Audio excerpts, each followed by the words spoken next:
एक ऐसा बाजार जो सुबह 9:15 बजे खुलता है और शाम 3:30 बजे बंद हो जाता है। इन 6.25 घंटों में लाखों करोड़ों लोगों की किस्मत बनती और बिगड़ती है। नमस्कार दोस्तों, मैं सोनू शर्मा। शेयर मार्केट पर मेरा ये चौथा वीडियो है। पहले 3 वीडियोस को अब तक 65 लाख से ज्यादा लोग देख चुके हैं। कई मैसेजेस मिले कि सोनू सर एक ऐसा वीडियो बना दे जिसमें शेयर मार्केट की बेसिक से लेकर एडवांस तक सभी इंपॉर्टेंट नॉलेज मिल जाए। इसलिए आज शेयर मार्केट पर अब तक अपना सबसे बड़ा ब्रह्मास्त्र देने जा रहा हूं।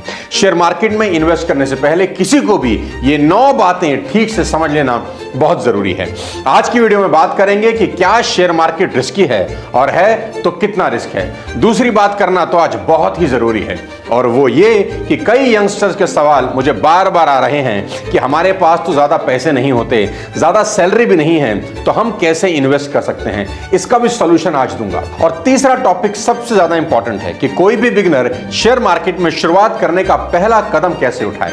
और चौथा टॉपिक ये कि दुनिया में कई लोगों को अरबपति बनाने के बाद भी यह बाजार इतना बदनाम क्यों है। आज ये भी बताऊंगा कि क्यों delivery based trading day trading से ज्यादा बेटर ऑप्शन है। साथ में यह भी जानेंगे कि why investing in share market is the only good option left for a middle class family. Video के आखिर में मैं आपको बताऊंगा कि शेयर बाजार के गिरने और उठने का कारण क्या है और किसी भी कंपनी का शेयर प्राइस क्यों गिरता है और क्यों बढ़ता है। और सबसे आखिरी में इस बाजार के लिए सबसे खुशी की खबर आपको दूंगा। चलिए शुरू करते हैं आज के इस धमाकेदार वीडियो को।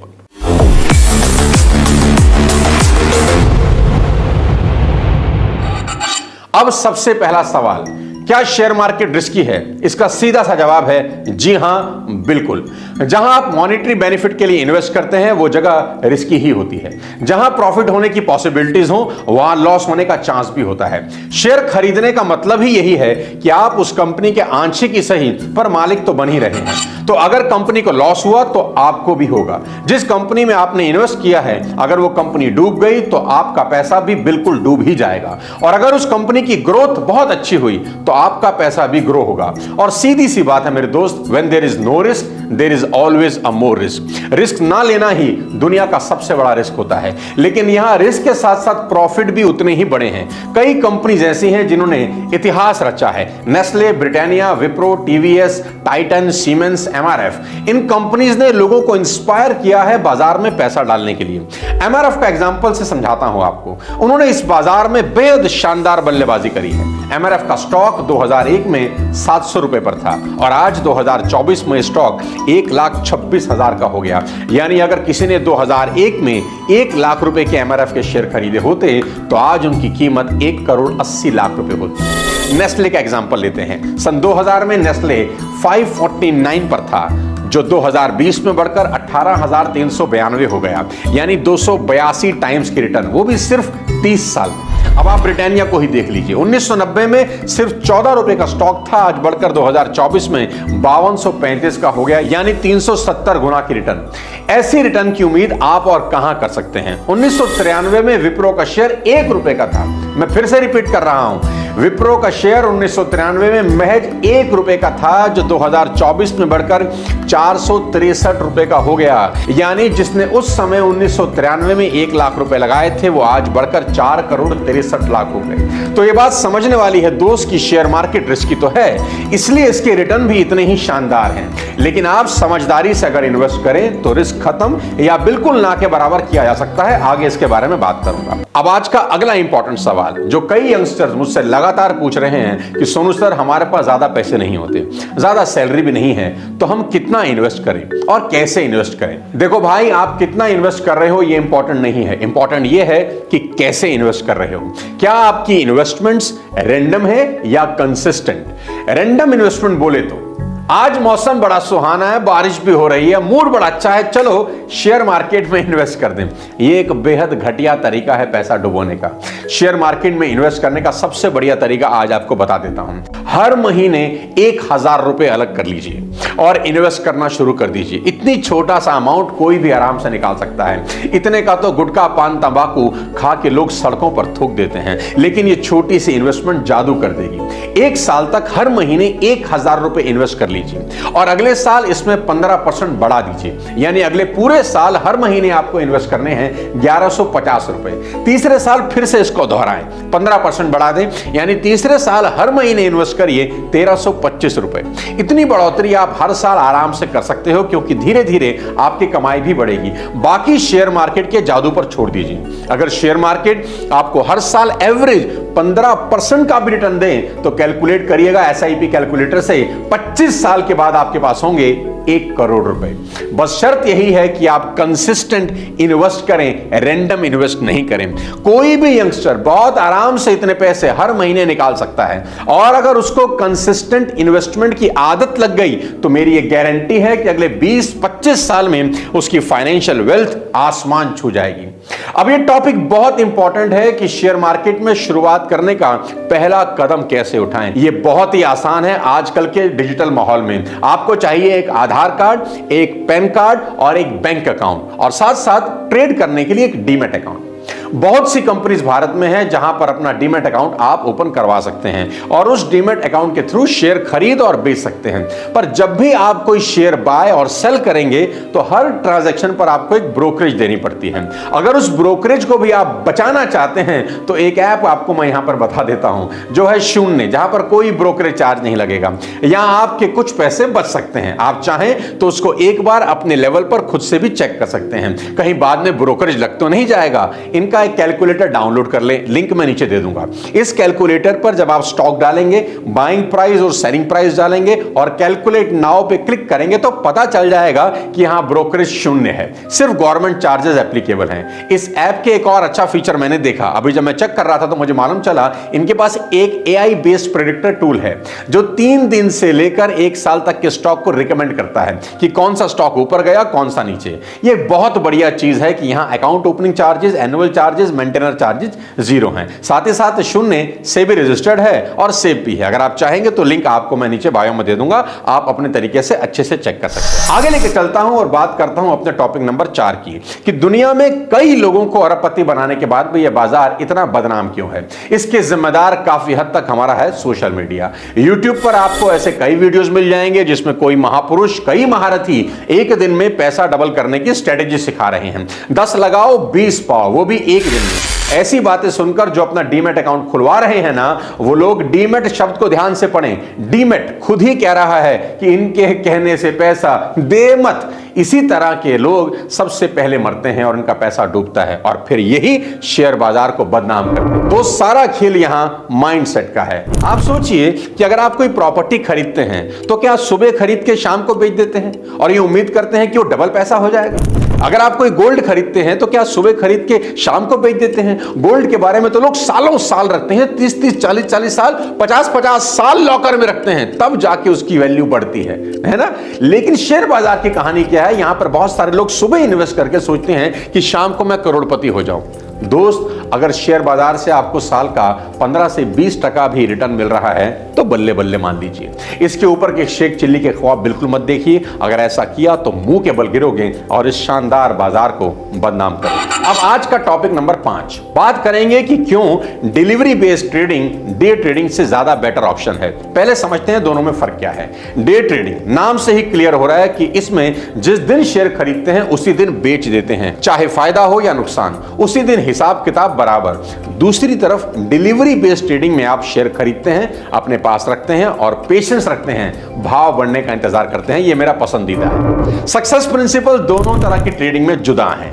डे ट्रेडिंग में न्यूज और अफवाहों का बड़ा रोल है। कोई अफवाह फैल गई, युद्ध होने वाला है, लड़ाई होने वाली है, सरकार गिरने वाली है, तो बाजार धड़ाम से गिरने लगता है। और जो सुबह खरीदकर शाम को करोड़पति होने का सपना देख रहा था ना, उसकी हालत यहां पतली हो जाती है। यह नेचुरल है कि डे ट्रेडिंग कभी कभी काफी डेंजरस होती है यार। और डे ट्रेडिंग करने वालों के पास एक चीज कभी नहीं होती जो डिलीवरी ट्रेडिंग करने वालों के पास होती है, और वो है टाइम टू रिकवर। अब बात करते हैं टॉपिक नंबर 6 की, कि क्यों शेयर मार्केट में investment he is the only option for a middle class family. पिछले 5 साल में बाजार में इन्वेस्ट करने वालों की संख्या करीब 12 करोड़ है, क्योंकि आज मिडिल क्लास को यह बात समझ में आ गई है कि सेविंग बैंक अकाउंट पर इंटरेस्ट ना के बराबर है, 3 से 4% और एफडी भी कोई 6 से 7% देती है। इन्फ्लेशन जाता है 12 से 14% तक, और बैंक अकाउंट में जो एफडी है उस पर 30% टैक्स कट जाता है। तो एक्चुअली में बैंक में रखा पैसा बढ़ नहीं रहा, कम ही हो रहा है। अब अब लोग वो पैसा शेयर मार्केट में लगाने लगे हैं।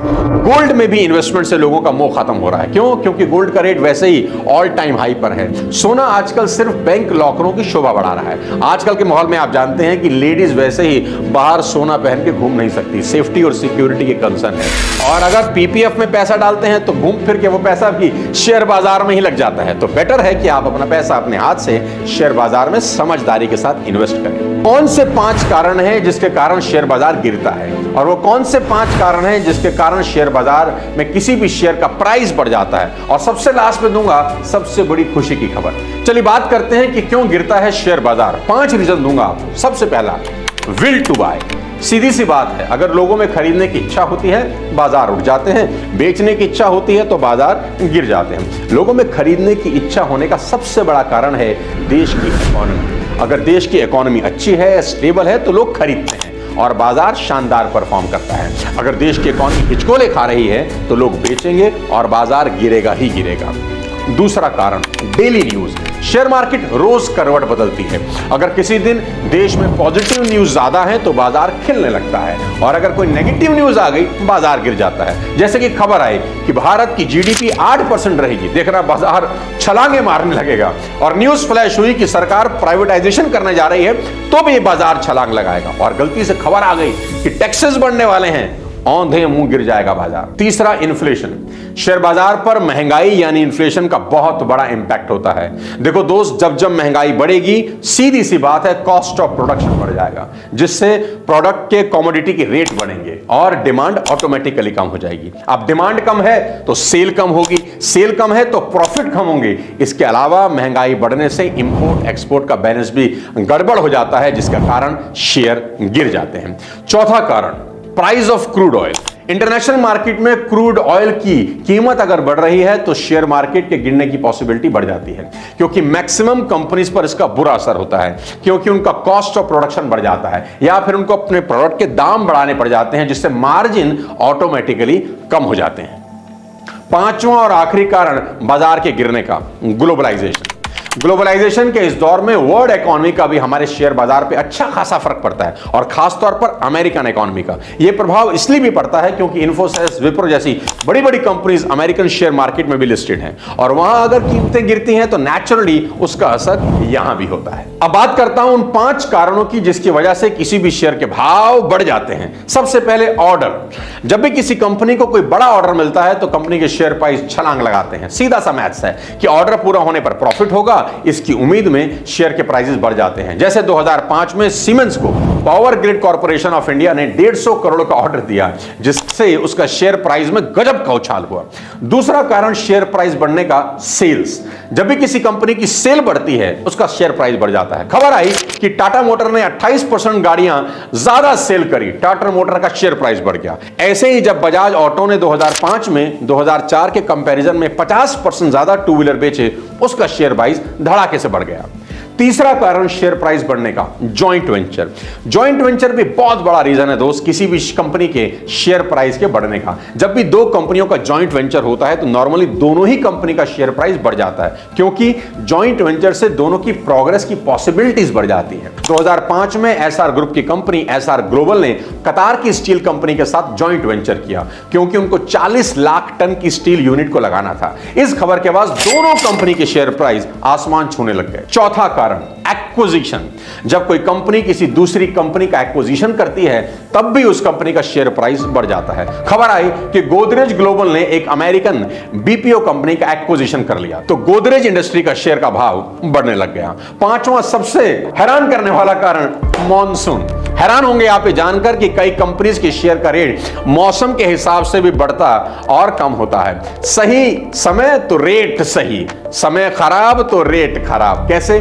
सीमेंट बनाने वाली कंपनी की सेल्स बारिश के मौसम में कम हो जाती है, क्योंकि प्रोडक्ट की डिमांड गिर जाती है, क्योंकि बारिशों में कंस्ट्रक्शन का काम रुक सा जाता है। इसलिए उस वक्त सीमेंट कंपनी के भाव कंपैरेटिवली कम होते हैं। लेकिन जैसे ही बारिश खत्म होती है, मानसून ढीला होता है, डिमांड बढ़ जाती है और शेयर के भाव में। अब वीडियो के आखिरी में सबसे खुशी की खबर आपको देता हूं। क्या आप जानते हैं कि कितने लोग भारत में इस बाजार से जुड़े हैं? एनएसई यानी नेशनल स्टॉक एक्सचेंज ने 2019 और 2023 के बीच यानी इन 5 सालों का डेटा दिखाया है। क्या कह रहा है? 120 मिलियन इन्वेस्टर यानी 12 करोड़ नए लोगों ने खुद को रजिस्टर किया है। आंकड़े तेजी से बदलते जा रहे हैं। पिछले 5 साल में 12 करोड़ इंडियंस ने इन्वेस्टिंग में अपना पहला कदम रखा है और सिर्फ जनवरी 2024 में ही मोर देन 5.4 मिलियन इन्वेस्टर्स यानी 54 लाख लोगों ने खुद को रजिस्टर किया है। मेरी शुभकामनाएं हैं इन सब लोगों के साथ। तेजी से बढ़ती इकोनॉमी के लिए ये एक बहुत बड़ा साइन है। We should celebrate this data. तो समय करवट ले रहा है। आइए और अपनी जिंदगी को बेहतर बनाने के लिए इन्वेस्ट करिए। डाउनलोड कर सकते हैं आप शून्य ऐप और स्टार्ट करिए इन्वेस्टिंग। अगले किसी और वीडियो के साथ जल्दी ही आपसे मुलाकात करता हूं। तब तक अपने स्वास्थ्य का ध्यान रखिए और ध्यान से ही इन्वेस्ट करिए। सोच समझ के शेयर चुनिए और अपना पैसा लगाइए। मेरी बहुत बहुत शुभकामनाएं। Thank you so much. जय हिंद।